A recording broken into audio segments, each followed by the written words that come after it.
I know this is not a fresh point that I'm making because I brought it up last year at this exact spooky time. But how in the world, as a society, did we get to a place in which there are like 25-foot skeletons as yard decor in the suburbs? Hello, everyone. I'm Peter Dunn, Pete the Planner. Special episode of the Pete the Planner Show today. You know, for years, starting in 2009, I hosted a radio program. Various times I would have special guests or co-hosts, as you know, to this show today. Dame and Kristen are the co-hosts. But for a period of time, I was hosting a 2-hour radio show by myself. Well, today is the solo episode. So if you came for Dame and Kristen, turn that car right back around. Hello, Quincy. Hello, Jake. First time live watcher. Oh, well, Jake, welcome to the program. I even have a spooky background today because of this. Yeah, everyone, Dame and Kristen are both out. I tried a couple guest co-hosts, including Jeremiah, who always gives me trouble for moving too fast. I said, fine. Got his number. I was like, do you have time? And he didn't ironically have time for us. Good morning, Jen. Hey, J.O. Andy. Hello. So here's what we're going to do today. Probably not an hour episode, if I'm being frank. And since it's Halloween, I've dressed as Frank. I'm going to talk about midlife crisis. Now, the question in your mind is Pete having a midlife crisis? I will let you vote at the end of the episode. I think more than anything, I'm not just using this word because it's spooky season.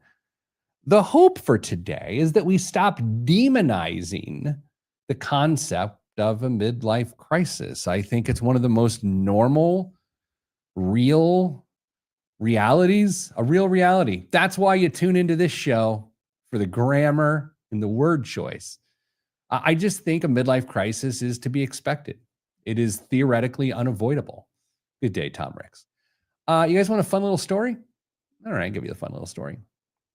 So I'm in Atlanta this week for a conference at Intuit MailChimp. All right, so MailChimp, the email newsletter company, is owned by Intuit, who owns TurboTax. So I'm at their new headquarters in Atlanta this week, and it was definitely the nicest HQ I've ever been to. I mean, state of the art, is built, I believe, in the last year, hundreds of millions of dollars. This is ridiculous. Hello, Christine. And across the street, there's an incredible hotel. I encourage you to look it up. It is called the Fourth Hotel, but it's F-O-R-T-H, Fourth Hotel. And it is this boutique hotel. It's really nice and high end. I'm at this conference, so the people at the conference were nice enough to pay for my travel and accommodations. So these are not choices I made. These choices were made for me. So I check in on Monday evening. Very nice hotel. Give me my room assignment. I go up the elevator. I walk into my room, and my friends, they had somehow given your boy the suite. The suite. I'll call it the presidential suite. So I walk in, and it's insane. So much so that the entire back wall, the windows of, if you will, of my bedroom, my hotel room, are all glass that leads out into a deck overlooking Atlanta with a giant wood fireplace and outdoor furniture and living room. So it is insane. I can't even explain it. And it was just the luck of it all. The next morning, I'm getting ready to go to the conference, and in walks Malcolm Gladwell, famed author. Malcolm Gladwell, between he and I, we've sold millions of copies of books. He's more responsible for getting into the millions than I am. Let's just say that. And you get the sense that suite was actually meant for him. And somehow, some way, your boy ended up with it. Anyway, life shines on you every once in a while. All right, here's what we're going to do. We're going to do the show. Solo show, which means I'm in charge of everything. I'm in charge of the news, the blom, and keeping you all entertained. Hello, Jen. Did we already say hello to you? I did. Well, hello again. All right, everybody. We ready to do this? Vegas next week. Vegas recommendations, anybody? I'm not a Vegas person. I'm staying near the airport in a hotel that I'm not going to share. But anyway, any recommendations? What should I do? Let me know in the chat. All right, let's do this. Let's start the show. Midlife crisis in 3, 2, 1. This week on the Pete the Planner Show, we answer your money questions. Here's how the show works. You email us, askpete@petetheplanner.com. That's askpete@petetheplanner.com. And we talk about whatever it is you want to talk about. This week, we're talking about what we need to talk about. And I'm just going to call it's sort of dual topics today, but same idea. We can call it the financial reality of being 50 years old, or we can call it a look inside of a midlife crisis. Here's the premise. We're going to go through the financial realities of the average 50-year-old who's lived a pretty conventional life. I am yet to be 50. I look much older than 50, yet oddly still not 50. But I will say what I'm going to share with you today hits home with me, as we're going to talk about why ages 47 to 53, more specifically, are so complicated. Why do people have a renaissance? Why do people have a rediscovery? Why do people have a midlife crisis? So that's what we're tackling today. We're going to do it in 3 segments. Of course, the last segment of the show is always biggest waste of money of the week in the news. My normal 2 co-hosts are not here this week, so it is a solo, all solo Peter for you, I think no one calls it. All right, so let's get started. Here's what I'll do. I'll give you a rundown of all the things we're going to talk about on the episode, and then we'll get into it. Okay, first, home ownership and the reality of your home at age 50. Not that the home is 50 years old. You know what I mean? Everybody calm down. Number 2, your kids aren't kids anymore. Number 3, the parents who once helped you are now counting on you. We could do an entire episode on that, but we would need Kleenex. Number 4, the career plateau and the realities of unemployment and reemployment and longer unemployment. Also, the midlife balance sheet. I'll just run through what the expenses of someone in their 50s looks like, which begins to explain the difficulty. The time crunch, the true 168 hours a week and all the obligations you have within those. The emotional math of it all. The idea that the quiet dream still lingers in you of what you maybe wanted to accomplish, but you have not. And so those are the things we're going to tackle today, but we're going to start at a place people usually don't start with when it comes to a midlife crisis, and that's your home. All right. So I would argue in most cases, the biggest financial mistakes people make, other than not prioritizing saving for the future, are the decisions that they make around your home. It's the biggest purchase you'll ever make. It's the most amount of interest you'll ever paid over the longest period of time. And so what you'll find is that there's a lot of rooms for mistakes, and they hurt you. So let's start with the reality of anyone who is, let's say, been in their home for 10 or 15 years. Because usually when you're 50-ish, in a lot of cases, you've been in that home for 10 or 15 years. I know that's really anecdotal and not evidence-based, but I think it's a fair assessment. I've been in my home since 2007. So what's that, 18 years? So yeah, kind of right there. Number 1, your property taxes over that period of time when you made that decision have essentially doubled, okay? So 10, 15 years ago, you made a decision about the mortgage and the mortgage payment and your ability to handle it. And within that moment, you also had a set level of property taxes and insurance. And I'm starting off with saying, well, the property taxes have doubled for you. Number 2, your insurance premiums are climbing faster than your salary. Depending on where you live in this country, your premiums may be untenable, right? There are pockets of our country where getting homeowners insurance is not necessarily guaranteed. It's a very difficult thing to do. And then the big one, your maintenance fund, which you should have been funding this entire time, isn't just a nice to have. It is a requirement to remain solvent all the big issues start, all the mechanicals, as they call them, the HVAC, your washer and dryer have probably turned over a couple times. Your kitchen appliances certainly have. And then you get into things like roofs. I always wonder, should the plural of roof be roofs, like hooves? No one knows.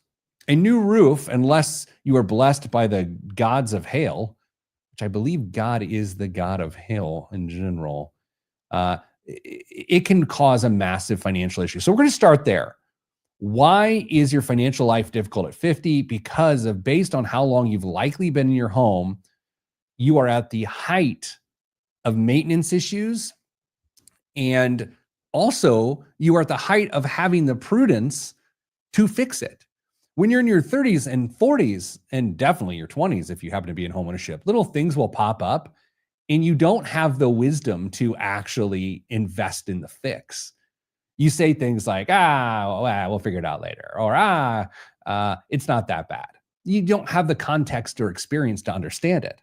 Once you get around 50 years old and you got one little stain showing on your ceiling, knowing that there's a roof leak, you don't mess around because you know how these things can go. So that, number one, off the bat, home ownership, believe it or not, leads to the topic of the week, which is the midlife crisis. All right, on to the kids. Gosh, they're fun sometimes. The teen years are so ridiculously expensive. You think when they're real little and they're in daycare, that is the height of your financial responsibility. In fact, I talked to some of my coworkers about their daycare obligations, and I am shocked at how much higher they are than those expenses were when my kids were that age. I think it was a long time ago, our daycare style obligations for our kids sort of peaked out around $1,300 a month, if I remember correctly. And it is not unusual for people to be north of $2,400 a month for daycare obligations, again, depending on how many kids they have. However, when you're 50, it's unlikely you have daycare expenses. And if you do, good for you. But it's more likely that as your teens prepare to go adults and find out new stuff and you choose to spend money on that stuff, whether it be clubs or sports or just various interests, it gets expensive real fast. And I would also note just the nature of living with older kids, which are young, smaller adults, is expensive in terms of food and travel and all the things that you can no longer get away with because they get kids pricing. So that is to say, when your home is getting more expensive, when you're around 50 years old, this is the same time your kids are right near the peak of how expensive they can be. And it persists for depending on how old your kids are, for about a 6-year period, which includes the teen years, the college years, possibly 2 in college years, depending on how many kids you have. And then again, finally, what happens after that?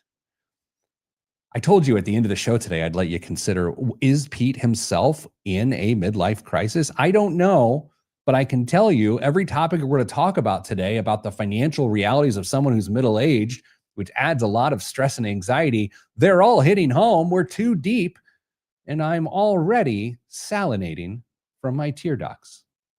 I don't know if that's the proper verb. All right, so those are 2. That's where we started. So this entire episode is dedicated to why are people vilified for a midlife crisis? Why do we make fun of people going through a midlife crisis when you get done with our show today, you're like, of course the person's freaking out. It's an unbearable amount of stuff all happening at once that all happens to be expensive. So if I want to grow a mustache and drive a Corvette and wear a gold chain and start working out again, that is my prerogative. I'm only doing one of those things. So coming up after the break, the rest of the reasons why being 50 is a lot harder than you think, right here on the Pete the Planner Show. I'm Pete the Planner. This portion of the program is brought to you by Herculean Meal Prep. Picture this. I was in Atlanta this week and I went to have the buffet lunch that they provided for us at a very nice office building. Of course, I'm already upset because I eat Herculean meal prep every day. I know what the carbs are. I know what the protein is. I know what the fat grams are. And I know the calorie count in general, and even the sodium. Lo and behold, I walk up to the buffet and it is fried chicken, mac and cheese, mashed potatoes, and peach cobbler. I was panicking. Why? Because I just want Herculean meal prep. It is the easiest way for me to have discipline. You know, I don't often quote Mike Tyson, but Mike Tyson once said, if you don't have discipline, you don't have anything. I don't need that. I got a Herculean meal prep. So if you want some discipline in the way you eat and spend time on meals every day, go to HerculeanMealPrep.com. That's HerculeanMealPrep.com. They come frozen. They go ship them to you, or you can go pick them up in Indianapolis locations. But they'll ship them to you no matter where you are. That's HerculeanMealPrep.com. All right, everybody. So some comments during the segment there. What's my Halloween costume? Cheryl asked. That's a great question. I'm not really, I look like Gru, right? I kind of look like Gru, but I'm going to a high school football game tonight. My daughter's a cheerleader, and that's what we're doing. I could have dressed up as a Herculean meal. That's absolutely right, Andy. What are you guys going for Halloween this year? My kids don't dress up anymore. Again, my daughter's got a thing tonight. My son's just going to a middle school party. That's uncomfortable. We all know the middle school party aspect of things. All right. So, I do look, Quincy, it's a good point. I could dress as a thumb because my head literally looks like a underside of a thumb. Thanks for reminding me, pal. All right, let's get back to the show. It's going to be a shorter podcast today. It's a solo episode. And while, yes, I am used to talking for an hour nonstop and the things like webinars and whatever, got a big day. So I'm just I'm going to pace myself. Yeah, Cheryl's past the edge of dressing up too. Yeah, I just don't want to dress up. Like at this point, if I dress up in like a suit, people think I'm heading to my own funeral. So I don't dress up anymore for Halloween in general. All right, back to the show in 3, 2, 1. Back on the Pete the Planner show. Boy, if you're looking for some uplifting content today, keep looking. Here's what we're talking about. We're talking about the concept of a midlife crisis. Not necessarily the psychological elements, although I'm sure we'll touch on it. More of like, why do they happen? Logistically, why is it that in midlife is everything so hard that in many people it forces a reset? And let's speak specifically here. Things like divorce or completely different stances on health or religion or lifestyle. Just a full reset. Control-Alt-Delete. Let's reboot this sucker and see what happens. It is not an uncommon thing to do. I am of that age. So today we are exploring it. The first two things we talked about, at least through a person's financial lens, is when you are at middle age, your home is involuntarily expensive. This is what's interesting. Early when you first become a homeowner, maybe in your 30s or early 40s, most of your expenses are voluntary in nature. Maintenance, while voluntary, because you don't have to do maintenance, you have the prudence and wisdom of someone in their early 50s, and so you are likely to do the maintenance, yet I will just call it involuntary, and it's expensive. Number two thing we talked about, if you happen to have kids at normal childbearing age, then that means those kids are now no longer cute. They smell and they eat a lot, and that is expensive. And they may be involved in activities that are expensive. I'll also note this before we move on to the next item, something I didn't talk about in the first segment. Just like you could ignore the maintenance needs of your home, you can just as easily choose to ignore the financial obligations which are arriving on a daily basis from your kids in the form of, oh yeah, I want them to go to college. We're going to need to somehow pay for college, we being a collective between me and them. We have no plan. We don't know what that landscape looks like. And so we're probably going to make suboptimal decisions. We're going to get them into a school. We're going to have them matriculate to campus. We're going to start to pay for the first semester, not knowing how the final payment gets made. When I was down in Atlanta early this week, I was at a conference where we're trying to address financial wellness and higher ed. Okay, for students. That was the nature of my time down there. And one of the data points that a group called Trellis out of Texas brought to the table was you got two students here, okay?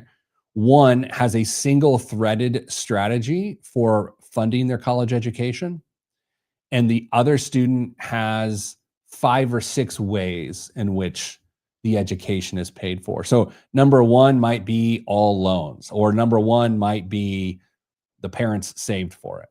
And number two is the parents save for it, the kids get some loans, you get some scholarship, the parents get some loans, the kid works. Okay, so those are the two examples we're using. 1 thread, 5 threads. 5 threads, believe it or not, although it is diverse in the funding sources, leads to a lower level of success of navigating and staying enrolled in graduating. That might be obvious to you, but when we went through that and it said basically the people that just tape together how they're going to get through college are the ones that never make it through college, it addresses the point I just made that where this gets expensive with kids is if you choose not to plan and you don't have the wisdom to plan. All right, now off to number 3 reason why being 50 years old is wildly expensive and stressful and may lead to a midlife crisis.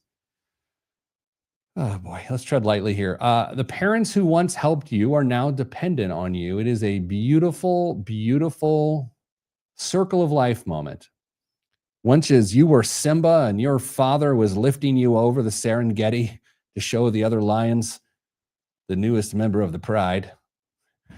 Before you know it, you're the one lifting them up. And there's a lot going on there. There's the financial aspects of it, of helping them if they misstep. It is not terribly unusual for people to misstep in retirement, including your parents. And as long as their retirement goes on, there's always the risk of a misstep. I'll also note, no matter how much money they have, there's also that they are the number one target for scammers and fraud. I was helping an extended family member this week who was the victim of some online fraud. Nearly every member of my adult family has at least been targeted for these things.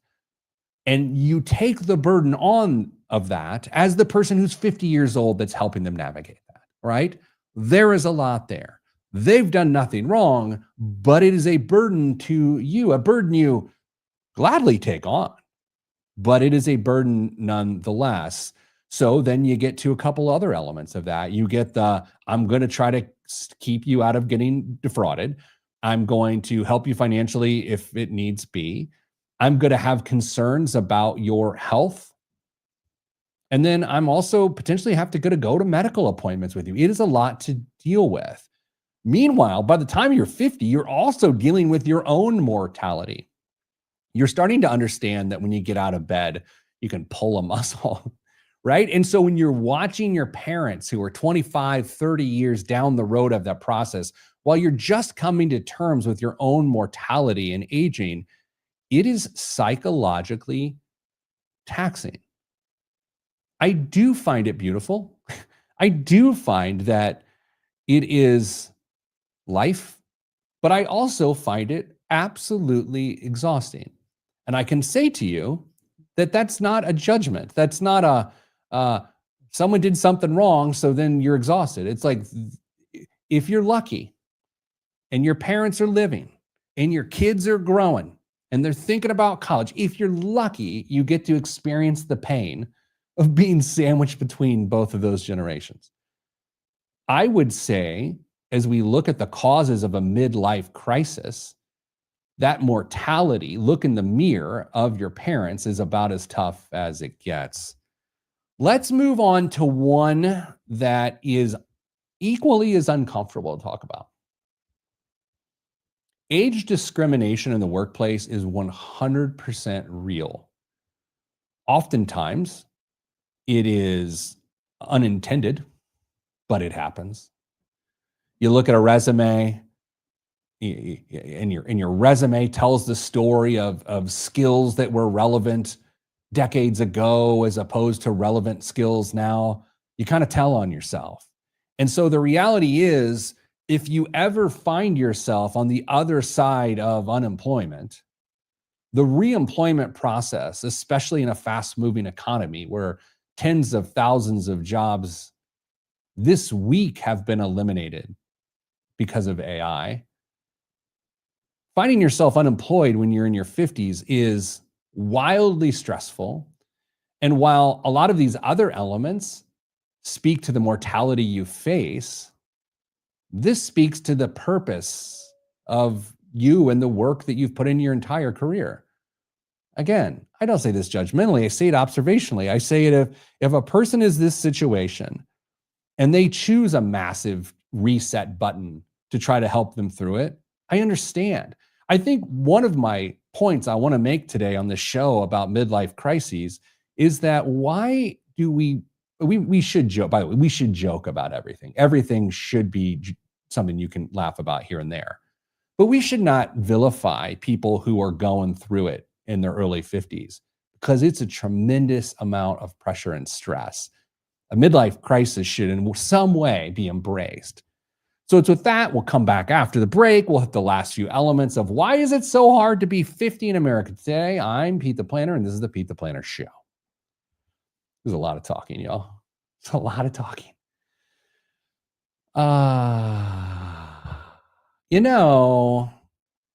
Dame's not here for he and I to make predictions about what's going to happen with the government shutdown.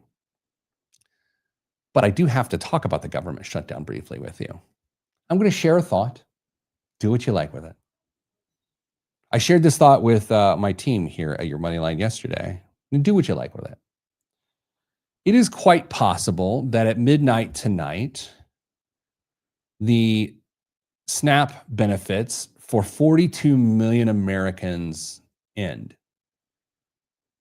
That is to say, I believe on average, somewhere between $170 and $180 a month, maybe a week, or maybe a month, are made available to people of low income who need food assistance.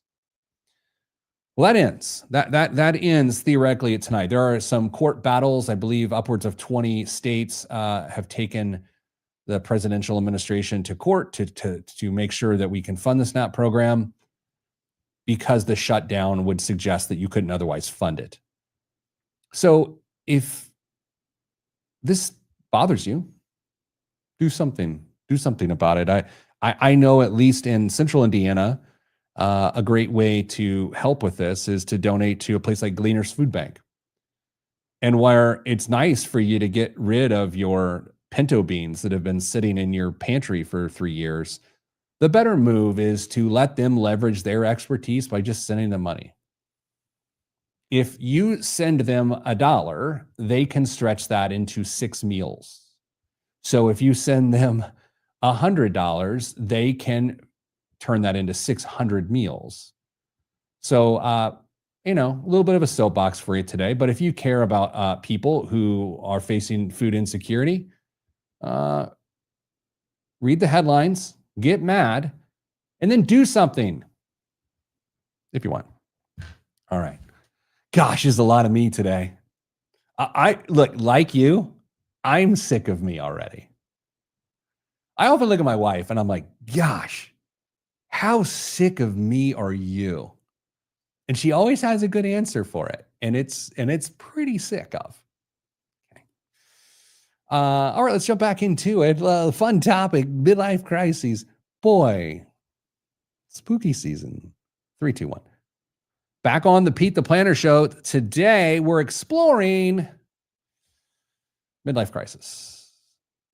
Why do people, when they're in their late 40s, early 50s, why do they make massive changes? Some healthy, some unhealthy. You pick up new vices, you get divorced, you find new relationships, you go to a tanning bed, you get a gold rope chain, you start bench pressing, you take pictures of yourself in the mirror at the gym, you join a dating website. I've done none of these things other than go to the gym. But I'll note, it's like people find themselves like on a road trip. They left their house years ago, headed towards a destination. They take a breath, they look up, and they're nowhere near the destination they set out for. You know what I mean? So that's what a midlife crisis is. So early in the show, we were trying to define what are some of the financial elements that lead to the complexity of a midlife crisis. The first being your home is at its most expensive period. If you bought the home in the last 10 to 15 years specifically, your kids who you thought were expensive when they were daycare are somehow now more expensive. And if you want to think about risk, the risk of them becoming more expensive and intrusive is only increasing over the next couple of years. Late elementary, early middle school are the cheapest times to be a parent. Pre-elementary and late middle school to high school will break you. Number 3, as we noted, the beauty of life. Your parents are aging. They may need financial assistance. You are their knight in shining armor against every fraudster that is trying to scam them out of their well-earned money. It is heartbreaking to watch people target your parents and loved ones just because they're elderly and trusting and they don't understand modern technology. It's wildly upsetting. Number 4, we just got into are the career plateaus. Your raises start to get a little bit smaller. Bonuses are a little less predictable.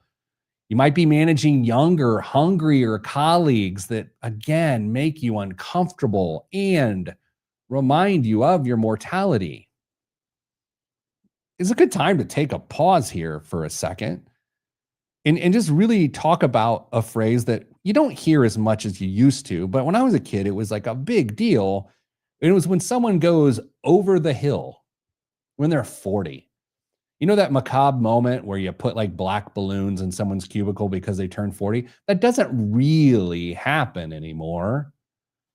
But what did over the hill meant? It meant you're on the downhill. You climbed the mountain to halfway point of your life, and the rest is downhill, meaning half your life is lived and the clock is ticking. Mortality ain't no joke. And as you face it, late 40s, early 50s, it's lovely in the sense that you get to reprioritize what matters to you. But it is also heart-wrenching. It is wildly heart-wrenching. Next up on the logistics of why midlife can be so expensive is just the midlife balance sheet. So I'm just going to list common expenses of someone who's in their late 40s, early 50s, and how different this is and how much pressure it puts on an income. Mortgage, property taxes, and insurance. Property taxes and insurance consistently going up as you're trying to get that mortgage paid off in the next few years. Your groceries, just like everyone else, you are impacted by the inflation of grocery prices. And if you've got those older kids in the house, they eat like monsters. And depending on how busy your life is with their activities, you could find yourself often eating on the road. Next up, utilities and internet. If you've got 4 people in your house that are all functioning members of society, they probably all have technological devices that attach them to the internet. They are all served consumer ads that try to part them with their money. That is expensive. On to transportation. Not only do you have to deal with your own transportation, but theoretically, you begin to try to concern yourself with the transportation of your young adults and also the insurance to fund teen drivers, and also the dynamics of transportation of your aging parents. Health insurance gets interesting. All those tests you never thought you'd make it to. Oh, once you're this age, you should have this test every year. Yeah, guess what? You're here now. Those are the tests that you got to have. And so you end up spending a little bit more on healthcare you did in previous times. Your kids' activities, the money you're saving for college, those sorts of things are a major line item in your budget. Support for your parents. If you're regularly sending money their way or helping with this or that, that is a line item. At this point, in terms of retirement savings, you're trying to catch up if you're behind. The odd part about the retirement system in America is that in a qualified account, there's something called a catch-up provision that allows you to put more money away in a tax-sensitive way than you were when you're 49 years old or younger. And if you aren't on track, you've got to catch up. So in some cases, that's $500 more a month that you're able to put away, if not more. And so that starts to stretch your budget. And then finally, as we mentioned with your home, the miscellaneous repairs and other life expenses. Then you get to a point when you're looking at things like long-term care coverage. If this seems overwhelming, if it seems like I'm complaining, I'm not complaining, but it is overwhelming. It's wildly overwhelming. What's really strange is, as someone who has studied money and personal finance for a quarter century, I knew this was coming. I knew it for 10 years. I've been talking about 47 to 53 as the hardest years of a person's financial life. They are unmistakably the hardest years of our life. I knew it was coming, and now I'm in it, and I can't believe how relatively unprepared I am. It's shocking. It really is shocking, and it just sort of happens. There are signs, but it just sort of happens. The next element of the logistics of aging and middle age is the simple time crunch. You have 168 hours a week that when you were a young professional or whatever, you could delegate that time between your sleep, your social life, maybe your kids, and it felt comfortable. It felt busy. But now the stakes are a little bit higher. You're trying to raise good human adults. You're trying to care for your parents because they cared for you for nearly 20 years in most cases. You're trying to care for your own health, so maybe you don't repeat some of the health challenges that your parents had. You find yourself creating full new hobbies as some level of renaissance of, I need something for me. I think one of the takeaways I'd love for you to gather from this show today is the importance of something for me. I don't mean me, I mean you. The importance of having something that isn't for anybody else. And it's not negatively selfish, it's appropriately selfish that it is your time. It is you reading, it is you hiking, it is you lifting weights, it is you sewing, it is you whatever. And ideally healthy. It is you drinking, it is you smoking. We try to stay away from those things. We can, as much as makes sense. And then the two final elements to why a midlife crisis is so real and so expensive is the emotional math of being behind. All the things we've talked about today are so daunting. It's not unusual for people to just punt, just to punt and just say, figure it out later. Well, when the clock's ticking and you find yourself unemployed in your 50s and you can't get reemployed, and then you can't sustain yourself without dipping in your emergency fund, and then you start pulling out of your retirement fund, things start to get really hairy and really scary. And so the emotional side of this can't be left to chance. And then finally, the quiet dreams of what you should have done make it challenging as well. So if you're going through this, you're not alone, and you need to take time to sort through it. Coming up after the break, the news. I'm Pete the Planner. Heavy episode. You remember the show Blossom with Mayim Bialik, I believe her name was? Always remember they would always tackle like really heavy episodes, and on this very special Blossom. And like Joey Lawrence would be like, whoa. That was my teens. Before that, Different Strokes. Remember that show from the 80s? They always had very special episodes, but theirs were like really intense. I can't even talk about them because I get uncomfortable. I learned about terrible things from different strokes. Thanks, Gary Coleman. May he rest in peace. I think he passed away. It's always uncomfortable when you have to guess. All right. You guys want to see a fun trick? It's me doing Blom by myself and the news by myself. Oh boy. Danza says, who's a dope? This lady. I was watching last week's show as if it was today's show. Danza, that is called middle age. It's okay. I've done this. Actually, last night, we're cleaning up for dinner. I turn on a streaming service and I start watching an episode of a show I like. And about 7 minutes, and my wife's not really paying attention because she doesn't like the show. About 7 minutes in, I go, oh, I've already watched this episode. And she goes, it took you 7 minutes? Yeah, it did take me 7 minutes. It's all right, Danza. It is harsh, but it's okay. It's okay. All right, let's see if I can somehow, some way execute on Blom and news by myself. Oh my gosh. Here we go. You guys, who has confidence that this is going to go smoothly? Me neither. Okay.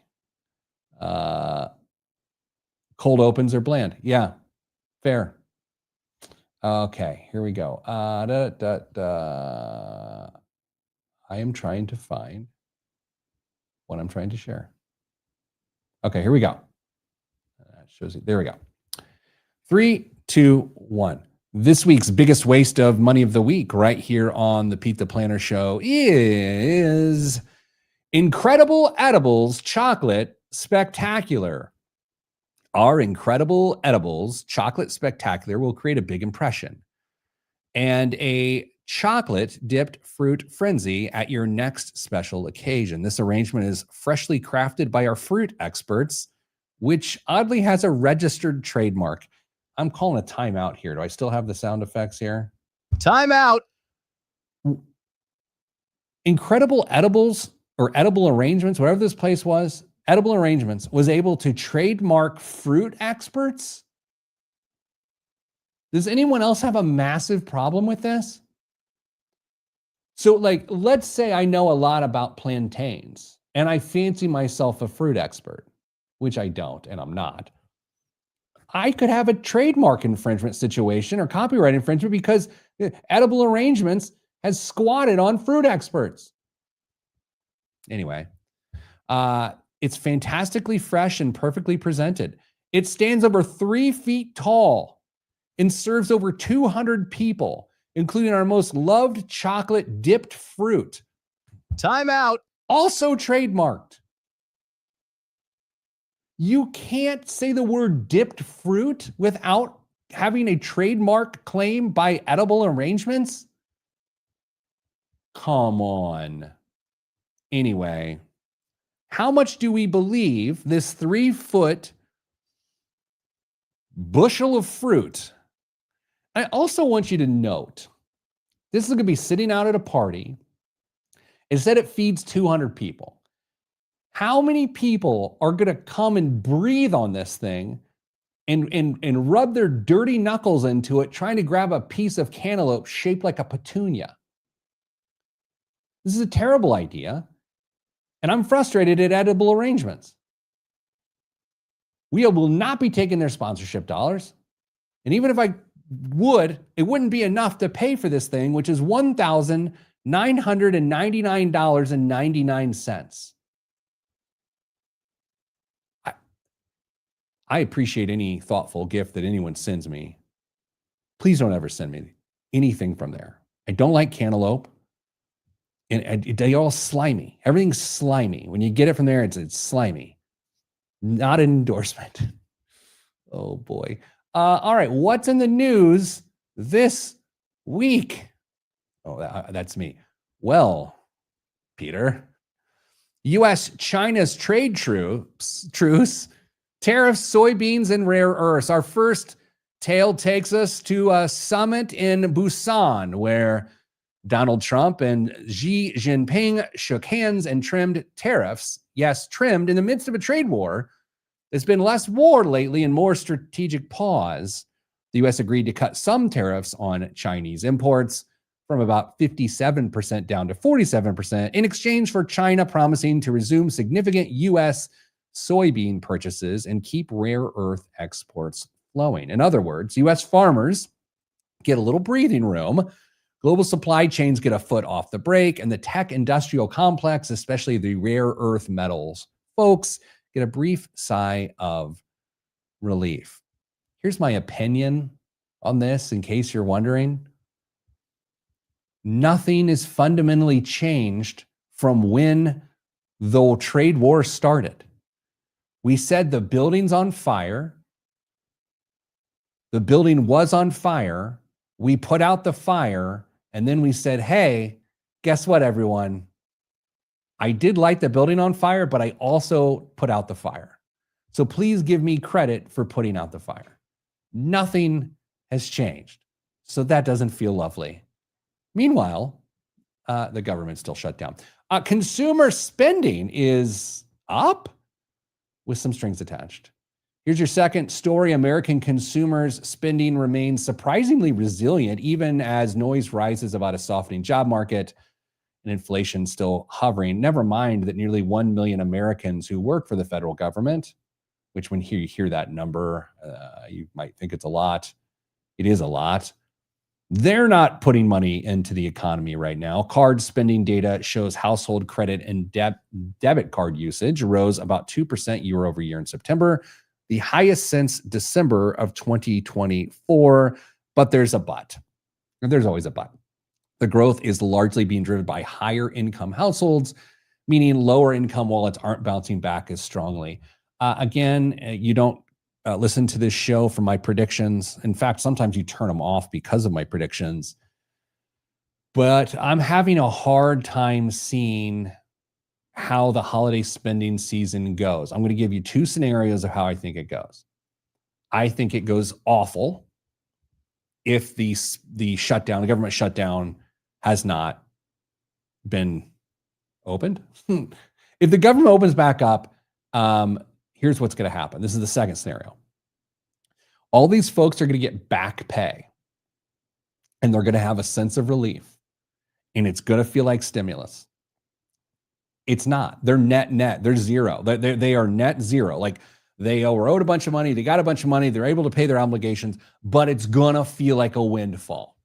And if that happens in the next 4 weeks, consumer spending is going to go bananas in December. Companies that sell in the holiday season will make massive, massive profits in Q4 if the shutdown ends within the next 4 weeks. If it stretches into the year, which I believe it to be, I'll say this. We're going to have one of the worst holiday spending seasons in modern history. Story number 3, the tech giants are still raking in revenue, but investors are blinking at the price tags. Meta, also formerly Facebook, reported solid sales growth, but also flagged massive expense and capital expenditure hikes as it continues to double down on AI ambitions, and their shares dropped more than 10%. Likewise, Microsoft disclosed record AI infrastructure spend, about $35 billion in a quarter. I also saw that Alphabet, which is formerly Google, they had a $100 billion revenue quarter. I want to take a pause and I want you to think about that for a second. A company made $100 billion in a quarter. And then earlier in the week, NVIDIA, which is always fun to say and even more fun to spell, became the first company worth $5 trillion. So what we're seeing is that the tech investments continue to be wild, and the rest of the economy is just sort of hanging on. I mentioned it earlier in the show, but out of one side of the mouth is coming the earnings from these tech companies, and out of the other side of their mouth are massive layoff announcements. UPS, while net not a tech company, clearly is investing in tech as they laid off tens of thousands of workers this week. Amazon announced at least 14,000 workers being laid off this week, with reports of another 16,000 or so on the way. And so I hate to say it, but it's that time of year. You know, it's this time of year. It always happens between now and December 31st. It is officially layoff season. So what a fun, uplifting show. I will not be solo next week. Dame may be back. I may have a guest host. Dame is not on suspension. He's got other work duties here today. And so I was like, you know what? I asked a couple folks to co-host. Didn't work out. So it's just me today. It's good being with you. The topic of the day was an inside look at a midlife crisis. If you missed any part of the show and you'd like to hear it, just go to wherever you get your podcasts and just search Pete the Planner. It's the Pete the Planner Show. And I think we called this one The Truth About a Midlife Crisis. It's a goofy picture, image of me on the front, so you know you're there. You can also watch it. If you happen to be one of the increasing number of people who love to watch podcasts, go ahead and watch me stare into a camera for an hour at Pete the Planner's YouTube page. That's a youtube.com/Pete the Planner. Well, I'm all talked out. This is fun. I'm going to go be quiet for the next several hours. So thanks for listening. Sending you good vibes, because good vibes are all that's in the budget. I'm Pete the Planner, and this is the Pete the Planner Show. Ooh. Boy, oh boy. Good times. Hey, everybody. If you know someone who's got it going, things are going rough for them because they're in their middle age, as opposed to whispering to your friends like, oh, I think they're going through a midlife crisis, maybe talk to them. Like, hey, it seems you got a lot going on. Let them get it out a little bit. You know what I mean?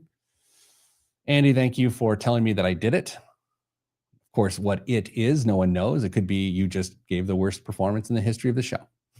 But I'm not fishing for compliments. I know it was amazing. Anyway, everyone, I won't be alone next week. I will have friends. Stay getting money.